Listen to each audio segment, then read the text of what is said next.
Hello everyone and welcome to Music Theory with GUIM.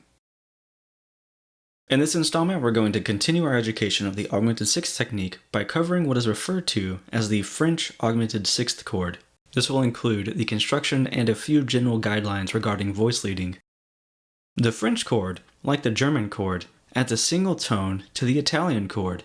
Unlike the German chord, however, the French chord will add an augmented fourth and not a perfect fifth. This means that if we build an augmented sixth in the key of B flat, we will build from the minor sixth G flat with the notes B flat the third, C natural the augmented fourth, and E natural the augmented sixth.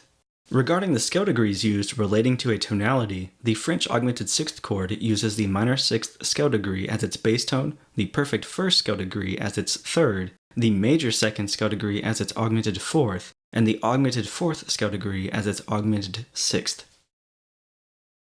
Bear in mind that the French Augmented 6th chord will have a rather dissonant sound. This is due to the inclusion of two tritones in the chord. One is formed between the third and sharp sixth, whereas another is formed between the bass tone and the sharp fourth. This is a particularly dense chord and is the least common of the three variants. That said, it certainly has the capacity to pack a heavy punch of emotion within a piece.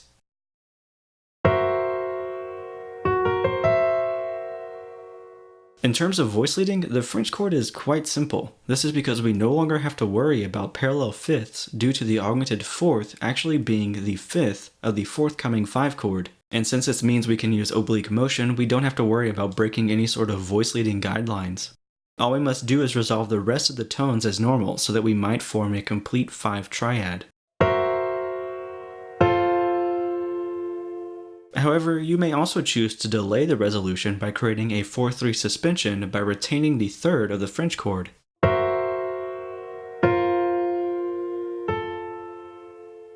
And you may also create an additional suspension by moving the augmented fourth upward by either a semitone or a whole tone to form the minor or major cadential 6/4 chord. Unlike the German variant, however, we do not have to rename the French chord for using either the minor or major cadential 6/4 chord.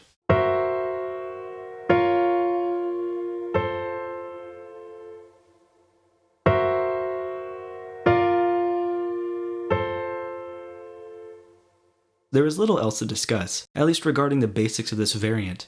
Remember that the chord tones of the French Augmented 6th are provided by the minor 6th, perfect first, major second, and augmented fourth scale degrees.